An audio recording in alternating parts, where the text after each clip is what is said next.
You will ask कि ma'am ये chapter जो है इसका नाम है ग्लोबलाइजेशन, और जब आपने पूरे चैप्टर को डिवाइड कराया तो ग्लोबलाइजेशन तो अभी तक पढ़ाया ही नहीं था।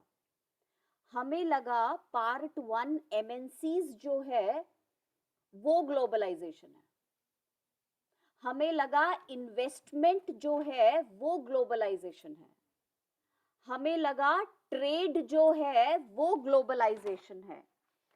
पर बेटा मालूम चलता है कि इसमें से कोई भी चीज ग्लोबलाइजेशन नहीं है। ग्लोबलाइजेशन अब शुरू होगा। मैम आपने एक और पार्ट कराया था लिबरलाइजेशन, यस, वो liberalization is also not globalization. So exactly what is globalization? इससे पहले हमने जो चैप्टर के 5 पार्ट्स पढ़े हैं वो टर्म्स थी, वो वर्ड्स थे जो ग्लोबलाइजेशन में काम में आने वाले हैं।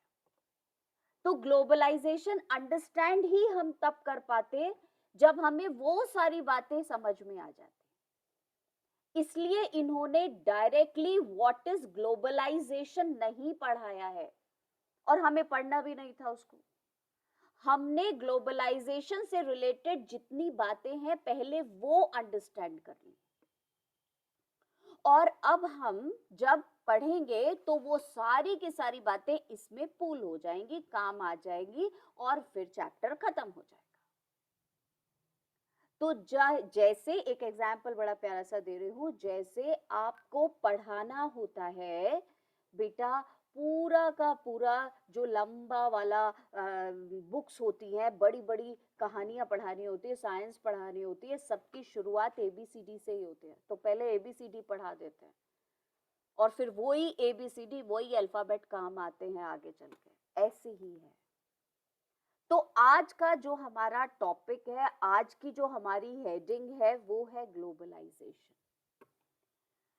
तो ये हमने बोला अच्छा जी ठीक है, तो ये ग्लोबलाइजेशन है क्या? तो हमें एक बड़ी अच्छी बात इन्होंने बताई, जब पूरे वर्ल्ड के कंट्रीज जो है वो इंटरकनेक्ट हो जाते हैं उसको बोलते हैं ग्लोबलाइजेशन। जब वो कह रहे हैं ये एक ऐसा प्रोसेस है, ग्लोबलाइजेशन का मतलब एक ऐसा प्रोसेस जिसमें कंट्रीज का इंटरकनेक्शन हो रहा है बहुत फास्ट, उसको बोलते ग्लोबलाइजेशन। तो ये इंटरकनेक्शन कैसे होता है, ये कंट्रीज एक दूसरे से कनेक्ट कैसे हो जाते हैं? तो हम बोलेंगे एक दूसरे से कनेक्ट होते हैं कंट्रीज दो तरीके से, एक है फॉरेन इन्वेस्टमेंट और एक है फॉरेन ट्रेड। जब कंट्रीज आपस में ट्रेड करते हैं, जब कंट्रीज अपना पैसा एक दूसरे कंट्रीज में लगाते हैं, इन्वेस्टमेंट, तब बोलते हैं ग्लोबलाइजेशन हो रहा है। तो अब अगर ये तुम्हें डेफिनेशन पहले पढ़ाई जाती तो तुम्हें समझ ही नहीं आता what is foreign trade, what is foreign investment. इसलिए हमने सेकंड पार्ट में पढ़ा था इन्वेस्टमेंट क्या होता है, फिर थर्ड में पार्ट में पढ़ा था ट्रेड क्या होता है। तो जब ये ट्रेड होगा, जब ये इन्वेस्टमेंट होगा, तो हर कंट्री की इकोनॉमी एक दूसरे से जुड़ जाती है। इकोनॉमी का मतलब मैंने बताया है, इकोनॉमी का मतलब जिसमें प्रोडक्शन हो रहा है, कंजम्पशन हो रहा है, पैसे बढ़ रहे हैं। तो हर देश की इकोनॉमी दूसरे देश से जुड़ गई, और जब वो जुड़ गई तो ग्लोबल इकोनॉमी बन गई। इसको ग्लोबलाइजेशन बोलते हैं। याद तो यही करना पड़ेगा, अपने मन से नहीं लिख सकते हो, पर याद करने के लिए पहले समझ तो लो, और उसको भी छोड़ दो। अब इतने बड़े स्टूडेंट हो जाओगे, 10th क्लास पास कर लोगे, तो कोई पूछेगा ग्लोबलाइजेशन, कम से कम अपनी लैंग्वेज में तो समझा पाओगे उसको, और नहीं तो रटा, खत्म किया काम, पता ही नहीं क्या होता है। तो ग्लोबलाइजेशन की डेफिनेशन जब आप करते हैं तो आप इसे बोलते हैं interconnection of countries very rapidly is globalization. तो दूसरा क्वेश्चन आएगा, कैसे देश एक दूसरे से इंटरकनेक्ट हो जाते हैं, हम घूमने जाते हैं उससे इंटरकनेक्ट हो जाते हैं। नहीं, फॉरेन ट्रेड और बेटा फॉरेन इन्वेस्टमेंट से इंटरकनेक्शन जब होता है उसको ग्लोबलाइजेशन बोलते हैं। और उसका रिजल्ट ये होता है कि हर देश की इकोनॉमी एक दूसरे के ऊपर डिपेंड हो जाती है, एक दूसरे से जुड़ जाती है, बड़ी सी ग्लोबल इकोनॉमी बन जाती है। अब जब आपने ये सारी बातें पढ़ ली तो अब एक सबसे इंपॉर्टेंट टॉपिक सुनो। ये ग्लोबलाइजेशन के लिए कौन काम करता है? तब आप बोलोगे एमएनसीज। एमएनसीज का रोल सबसे इंपॉर्टेंट होता है ग्लोबलाइजेशन के लिए। इसीलिए जब ये चैप्टर शुरू हुआ तो फर्स्ट पार्ट क्या था? एमएनसीज क्या होती हैं। क्योंकि एमएनसीज क्या कर रही होती हैं? एमएनसीज दूसरे दूसरे कंट्रीज में प्रोडक्शन कर रही होती हैं, प्रोडक्शन को कंट्रोल कर रही होती हैं। एमएनसीज दूसरे कंट्रीज के में लोकल प्रोड्यूसर्स के साथ बेटा जो जॉइंट कोलैबोरेशन करती हैं, जॉइंट जो है वो प्रोडक्शन करती होती हैं। कई बार तो स्मॉल प्रोड्यूसर्स जो हैं उनको अपना काम दे देती हैं, प्रोडक्शन का अपना ब्रांड लगा देती हैं। पर कई बार जो कंपनीज हैं, एमएनसीज हैं, वो लोकल कंपनी के साथ कोलैबोरेशन कर लेती हैं, टेक्नोलॉजी लेके आती हैं, इन्वेस्टमेंट लेकर के आती हैं। और इस वजह से एमएनसीज का रोल ग्लोबलाइजेशन में बहुत इंपॉर्टेंट है। हमें भी फायदा होता है क्योंकि हमारे पास इन्वेस्टमेंट आ रहा है, पैसा खूब सारा आ रहा है, हमारे पास नई टेक्नोलॉजी आ रही है, हमारे यहाँ जॉब एम्प्लॉयमेंट हो रही है। और ग्लोबलाइजेशन की वजह से हमारे देश की जो कंपनीज हैं वो भी तो बाहर के देशों में जाकर के एमएनसी बन रही हैं। जैसे हमने पढ़ा था एशियन पेंट्स, जैसे हमने पढ़ा था रैनबैक्सी। तो एमएनसीज का रोल बहुत इंपॉर्टेंट। फिर हम आगे जाते हैं तो बेटा हम पढ़ते हैं ग्लोबलाइजेशन जो है इसका असर क्या हो रहा है इकोनॉमी में। तो हम अच्छा सारा इफेक्ट लिखेंगे। अब एक क्वेश्चन का आंसर जो कि आपने अभी तक नहीं पढ़ा है, उस क्वेश्चन का आंसर सुनो। हम बार बार ये कहते हैं कि एमएनसीज जो है वो लेटेस्ट टेक्नोलॉजी लेकर के आती हैं, वो लेटेस्ट टेक्नोलॉजी ला रही है। जस्ट होल्ड ऑन बेटा। तो वो जो लेटेस्ट टेक्नोलॉजी लेकर के आ रही है, इसका मैम मतलब क्या हो गया? तो बेटा हमने बोला इसका मतलब ये हुआ, लेटेस्ट टेक्नोलॉजी लाने का मतलब कि अब देखो ई बैंकिंग होने लगी, पहले तो नहीं होती थी। ये सब हमने दूसरे इकोनॉमी से, दूसरे कंट्रीज से ही तो सीखा। ये बेटा ऑनलाइन शॉपिंग हो जाना, ये सब कहां से आया? बाहर के देशों ने पहले किया, अब हम लोग कर रहे हैं। तो लेटेस्ट टेक्नोलॉजी और क्या हो जाती है? लेटेस्ट टेक्नोलॉजी होती है अब हमारा ट्रांसपोर्टेशन सिस्टम ज्यादा फास्ट हो गया है, टेक्नोलॉजी उसमें भी आ गई है। तो लेटेस्ट टेक्नोलॉजी का मतलब इतनी सारी जगह हमारी नई नई चीजें आ गई। और ये वर्चुअल बेटा बिजनेस मीटिंग हो जाती हैं। तो ये सब लेटेस्ट टेक्नोलॉजी है ना जिससे काम हो रहा था। पुराने जमाने में क्या होता था? जाओ कहीं से पेमेंट लेके आओ, कैश में लेकर के आओ। अब तो जरूरत ही नहीं, आप घर में बैठे रहो, आप अपना प्रोडक्ट दिखा दो, आपको ऑर्डर मिल जाएगा, पेमेंट आपको ऑनलाइन आ जाएगा, काम खत्म। तो ये सारी टेक्नोलॉजी ने बहुत ज्यादा फायदा किया है। सिर्फ उनको ही नहीं जिनका प्रोडक्शन है, हम जैसे कंज्यूमर्स को भी, हमारा भी बहुत फायदा हुआ है। क्योंकि हम बैठे बैठे इतने सारे प्रोडक्ट्स बेटा हमें मिल जाते हैं। पहले हमें लिमिटेड सामान देखने को मिलता था, अब हम ऑनलाइन पूरे के पूरे एमएनसीज में, चलो ऑनलाइन भी छोड़ो, वैसे भी अपने शहर के स्टोर्स देखो, फॉरेन कंपनीज के कपड़े मिल रहे हैं, जूते मिल रहे हैं, हर चीज हमें अवेलेबल है। तो हमारे पास चॉइस अच्छी सारी हो गई ना।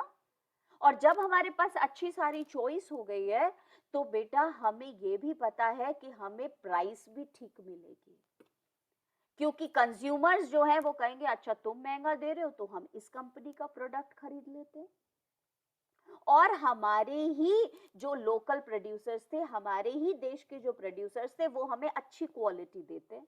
उनको लगता है नहीं तो ये लोग एमएनसी का खरीद लेंगे, तो हम भी अच्छी अच्छी क्वालिटी दें, हमारा स्टैंडर्ड ऑफ लिविंग इंप्रूव हो गया तो बेटा हमें जॉब मिलने लगी। अभी कितने सारे बच्चे जो हैं एमएनसीज में काम करते हैं। तो आप ये देखो हर चीज में बेनिफिट हो रहा है ग्लोबलाइजेशन से। मैं आपको जो टॉपिक अंडरस्टैंड करवाने की कोशिश कर रही हूं उससे ज्यादा इंपॉर्टेंट है आप ये देखो कि हम कैसे कैटेगराइज करके इसको समझ रहे हैं। हमने इस चैप्टर को पढ़ने के लिए कैसे डिवाइड करके एक एक चीज पे फोकस किया है और अब सारे के सारे टर्म्स को एक साथ लेकर के आ रहे हैं। एंड बिलीव मी, ग्लोबलाइजेशन की जो बातें मैंने अभी एक्सप्लेन करी वो इतनी डिटेल में किसी भी पार्ट में नहीं थी, एमएनसीज में भी नहीं थी। ये बिल्कुल नया टॉपिक है और इसीलिए आपको जैसे जैसे आप पढ़ते हो वैसे वैसे आप उस टॉपिक को समझ करके लर्न करते जाया करो। बुक में से भी अपना पढ़ते जाओ ताकि आपको क्लियर होता जाए। तो आज आप ग्लोबलाइजेशन के क्वेश्चंस कर रहे हो 3 और 4, चैप्टर के नहीं, उसके चैप्टर के तो बहुत सारे क्वेश्चन कर चुके हैं, पर्टिकुलरली व्हाट इज ग्लोबलाइजेशन के कर रहे हो और इसी को बिल्कुल अंडरस्टैंड कर लो। And if you have problem in understanding then you may ask me कि मैम ये वाला टॉपिक समझ नहीं आया। आज बेटा हमने जो हेडिंग दी है अपने इसकी चैप्टर की वो पार्ट है ग्लोबलाइजेशन, कैपिटल लेटर्स में सेंटर में आपने लिख लिया। उसका बेटा क्वेश्चन लिखो। चैप्टर वाइज जब हम कर रहे हैं तो ये मेरे ख्याल से क्वेश्चन नंबर 19 होना चाहिए था, बाकी तुम्हारे हिसाब से जो भी आ रहा है वो नंबर डालो। और बेटा क्वेश्चन नंबर 19 लिखो जो मैंने अभी समझाया है, what is globalization, question mark, how Indian companies have benefited from it. What is globalization? Question mark. How Indian companies have benefited from it.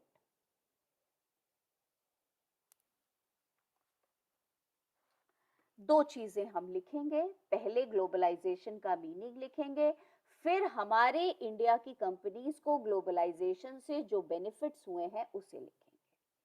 तो बेटा आंसर लिखते समय पहले हेडिंग डालो मीनिंग और मीनिंग को अंडरलाइन करो, उसके नीचे फर्स्ट पॉइंट लिखो। Globalization is the process of, globalization is the process of rapid interconnection between countries, rapid interconnection between countries। बेटा रैपिड का मतलब fast. Globalization is the process of rapid interconnection between countries।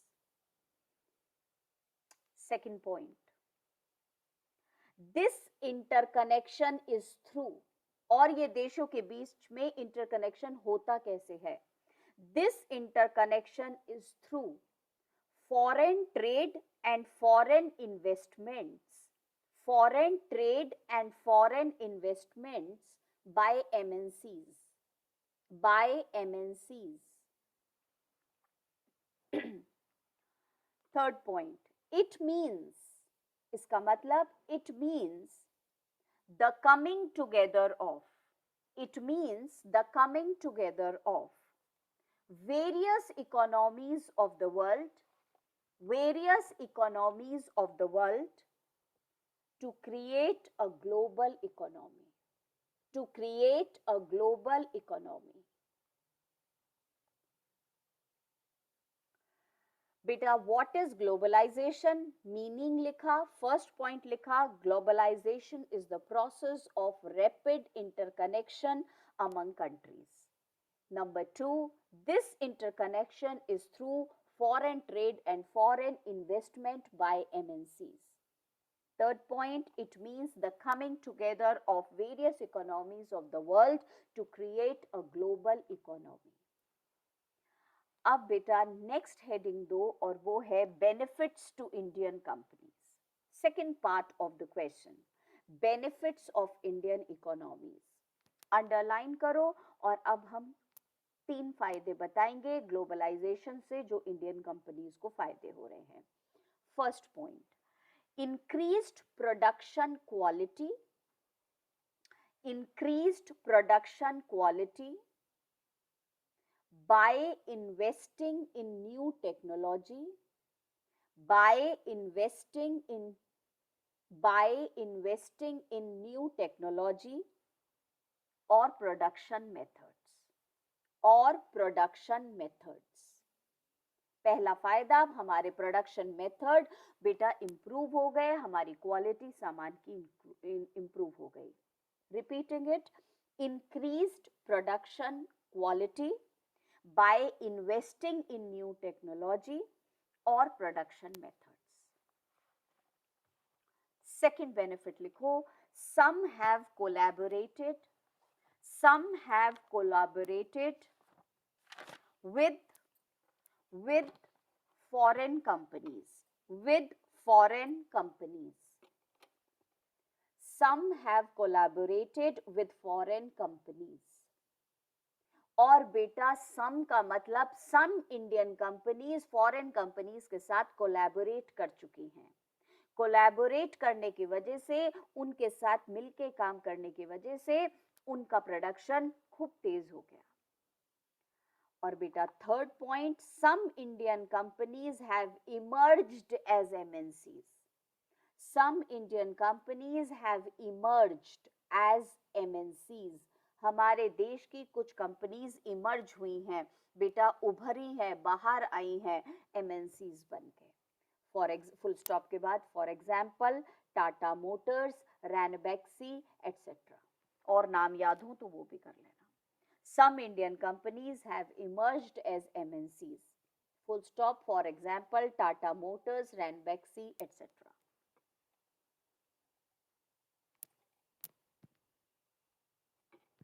Now let us come to our next question. Next question of this topic और बेटा chapter का question number 20.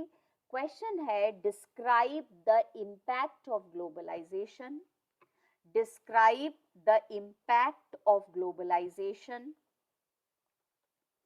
On Indian economy. On Indian economy. बेटा Indian economy के ऊपर आप impact बताइए. किसका impact? Globalisation का. और बेटा ये क्वेश्चन अलग तरीके से भी आ सकता है. इंडियन इकोनॉमी पे क्या असर हुआ है? ऊपर वाले क्वेश्चन में क्या था? इंडियन कंपनीज को क्या फायदा हुआ है. इस वाले क्वेश्चन में आप क्या लिखने वाले हो? इंडियन इकोनॉमी को क्या फायदा हुआ है. पर ये क्वेश्चन अलग तरीके से भी आ सकता है, इसलिए बेटा नेक्स्ट लाइन में लिखो और. जैसे क्वेश्चन पेपर में लिखा आता है ना और, वैसे ही. और उसके नीचे दूसरा क्वेश्चन भी लिख लो, globalisation and greater competition. Globalisation and greater competition among producers has been of advantage to consumers. Has been of advantage to consumers. Full stop. Justify with examples. Justify with examples. Question repeat कर रही हूँ, cross check करो and then I will explain it to you. Describe the impact of globalization on Indian economy. Next line में आपने लिखा और. अगर ये वाला क्वेश्चन आएगा तो भी यही आंसर है, और ये वाला क्वेश्चन आएगा तो भी सेम आंसर है. और के बाद क्वेश्चन था globalization and greater competition among producers has been of advantage to consumers. Full stop. Justify with examples. आपको ये बताना है कि ये ग्लोबलाइजेशन की वजह से जो एमएनसीज आनी शुरू हो गई तो प्रोड्यूसर्स के बीच में कंपटीशन हो गया. इसमें फायदा हम कंज्यूमर्स को हो रहा है, क्योंकि हमें बहुत सारी वैरायटी मिलती है चीज़ों की, हमें क्वालिटी अच्छी मिलती है, हमें प्राइस कम मिलती है, और बेटा हमारे को ही जॉब मिलती है. तो सारा फायदा कंज्यूमर्स को हो रहा है. कैसे? और जब प्रोड्यूसर्स को फायदा होगा, कंज्यूमर को होगा, लोगों को जॉब मिलेगी, तो इकोनॉमी तो अपने आप सही हो जाएगी. ठीक है. नाउ आंसर लिखेंगे बेटा. फर्स्ट पॉइंट लिखिए, greater competition among greater competition producers among producers has been advantageous to consumers. Has been advantageous to consumers. Full stop. The consumers enjoy, same point में लिख रहे हैं बेटा, the consumers enjoy improved quality, सामान की अच्छी quality, the consumers enjoy improved quality and lower prices for several products. For several products.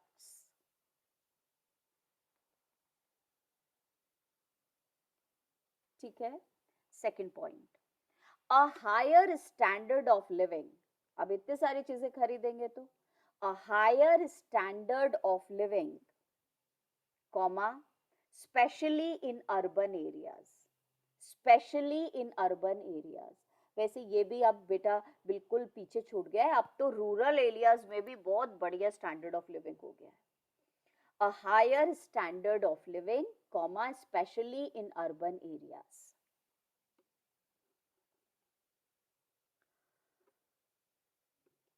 बेटा third point लिखिएगा, MNCs have increased their investment in Indian industries. MNCs have increased their investment in Indian industries. MNC or small s. Fourth point, new job opportunities. New job opportunities. Beta fifth point, local companies supply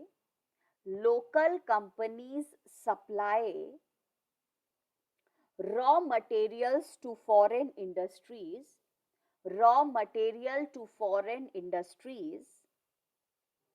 and have grown. बेटा grown लिख लो या prospered लिख लो. prosper हो गई है, richer हो गई है. लोकल कंपनीज जो होती थी, छोटी छोटी कंपनीज, ये बेटा बड़ी बड़ी कंपनीज को अपना रॉ मटेरियल देना शुरू किया. जैसे हमने बताया था ना, छोटी कंपनी जो है वो बड़ी कंपनी को सामान दे देती है, तो वो भी ग्रो बेटा हो जाती हैं क्योंकि बड़ी कंपनी के साथ जुड़ जाती हैं. Local company supply raw materials to foreign industries and have grown, और वो बड़ी हो गई हैं. बेटा sixth point, new IT industries have emerged. New IT industries have emerged. Information and technology की कितनी कंपनीज हो गई हैं, ग्लोबलाइजेशन की वजह से हुई हैं. New IT industries have emerged. और बेटा लास्ट पॉइंट लिखो, many Indian companies have emerged as MNCs. Many Indian companies have emerged as MNCs. और बेटा ये पॉइंट हमने पहले भी लिखा था, इसमें भी लिखा है, क्योंकि इसमें इंडियन इकोनॉमी को फायदा हो रहा है, तो इधर भी वही वाला पॉइंट काम आ जाएगा. Describe the impact of globalization on Indian economy, or globalization and greater better competition among producers has been of advantage to consumers.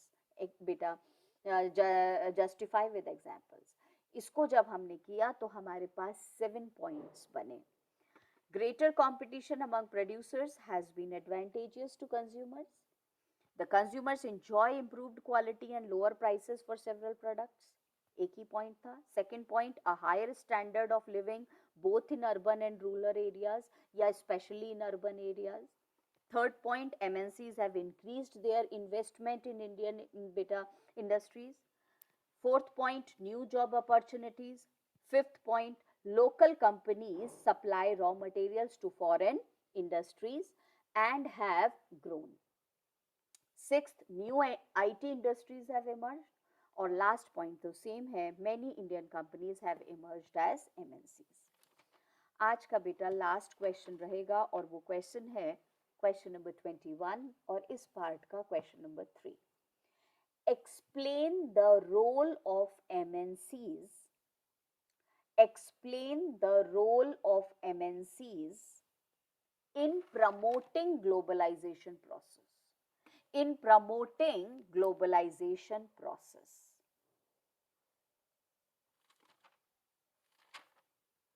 Promoting globalization process. बेटा बहुत ही आसान है, और ये जो हमने पढ़ा है उसी से बिल्कुल वैसा का वैसा ही आंसर है कि एमएनसी का रोल बताओ ग्लोबलाइजेशन को बढ़ाने में। सारे काम एमएनसी करती है बेटा, तो वही पॉइंट्स जो पहले पढ़े हैं वही हम लिख रहे हैं। ठीक है मैम, सेम पॉइंट्स आप अलग अलग क्यों लिखवा रहे हो क्वेश्चंस में? क्योंकि सबसे बड़ी प्रॉब्लम ये होती है कि बच्चे कंफ्यूज्ड हो जाते हैं इस क्वेश्चन में कौन से पॉइंट्स आएंगे। तो बेटा जब आपके सामने बिल्कुल क्लियर रहेगा तो आपको प्रॉब्लम नहीं होगी, आपको पता होगा अच्छा इसका आंसर भी वही है, इसलिए लिखवा देती हूँ। और जितनी बार लिख रहे हो, सुन रहे हो, पढ़ रहे हो, उतनी बार याद हो रहा है आंसर। बेटा इसको ऐसा लिखना शुरू करो, पॉइंट नहीं है, अभी इंट्रोडक्शन है इसमें। Over last 20-30 years, over last 20 छोटा सा डैश लगा के 30, पिछले 20-30 सालों में बहुत बड़ा है बेटा ये। Over last 20-30 years comma there has been a tremendous increase, there has been a tremendous increase in globalization with the increase in the number of MNCs, with the increase in the number of MNCs।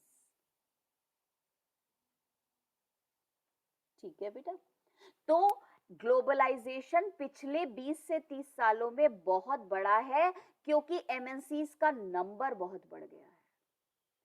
और question भी हमारा ये था कि globalisation को बढ़ाने में MNC का रोल क्या है। हमने बोला एमएनसीज बढ़ी, ग्लोबलाइजेशन बढ़ा है।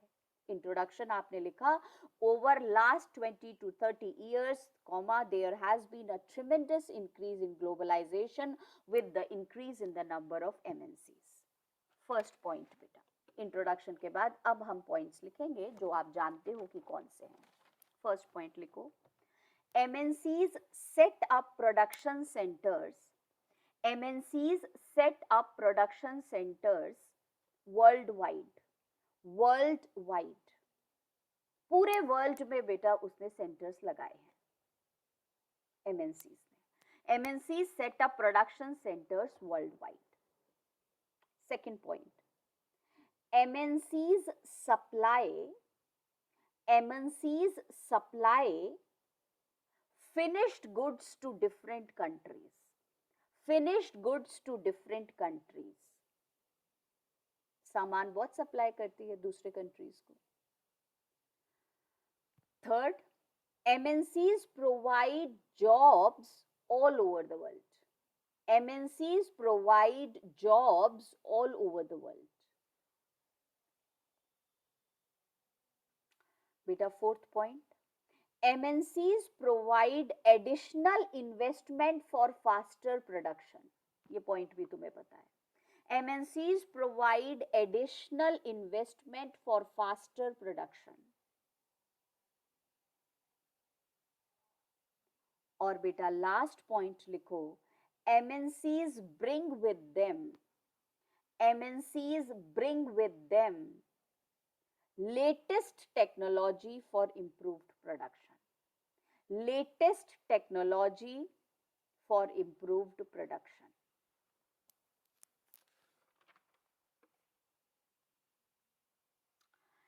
इसमें से बेटा जो आपका सेकंड क्वेश्चन हमने लिखा था, क्वेश्चन नंबर 20, वो बहुत बहुत बहुत इंपॉर्टेंट है। ठीक है, बाकी तो आप रेडी कर ही रहे हो, पर बहुत इंपॉर्टेंट है। आज की क्लास हम खत्म जो करेंगे वो इस क्वेश्चन को लिख करके करेंगे। कल की क्लास जब हम स्टार्ट करेंगे तो यहीं से स्टार्ट करेंगे बेटा। ये वाला क्वेश्चन लिख लो, question number 22, how has improvement in technology, how has improvement in technology stimulated the globalization, stimulated the globalization. ठीक है, क्वेश्चन मार्क लगा। तो ये बेटा जो हम इतने दिनों से बार बार पढ़ रहे हैं, लेटेस्ट टेक्नोलॉजी आती है, लेटेस्ट टेक्नोलॉजी आती है, इसका क्या फायदा है, तो वही फायदा हम पढ़ेंगे, हालांकि मैंने समझा दिया है। एक और बात छोटी सी याद रखेंगे, अब हमने ये वाला जो क्वेश्चन बहुत बहुत इंपॉर्टेंट आपको मार्क कराया है, ये बेटा आगे वाले इसमें भी काम आएगा। अब वो तुमसे क्या पूछते हैं, अलग तरीके से घुमा करके पूछते हैं। कहते हैं एक बात बताओ, ग्लोबलाइजेशन का एडवांटेज कंज्यूमर को क्या हुआ है और प्रोड्यूसर को क्या हुआ है। तो जो प्रोडक्शन करता है उसको क्या क्या फायदे हुए हैं और कंज्यूमर्स को क्या क्या फायदे हुए हैं। फायदे तो इन्हीं में से हुए हैं, पर अब हम ऐसा क्वेश्चन आएगा तो उसको डिवाइड करके लिख लेंगे कि भाई प्रोड्यूसर्स को ये फायदे हुए हैं, कंज्यूमर्स को ये हुए हैं। और बेटा उसके बाद फिर वो एक दूसरी तरीके से हमसे क्वेश्चंस पूछेंगे, और फिर वो वाले क्वेश्चंस जो हैं उसमें हमें नया मैटर लिखना पड़ेगा। आगे के दो क्वेश्चंस में कोई नया मैटर नहीं है, यही मैटर जो हमने समझा है इसी को है। इसको तैयार करना, और बेटा फिर जब कल हम मिलेंगे तो फिर हम आगे का और टॉपिक अंडरस्टैंड करेंगे।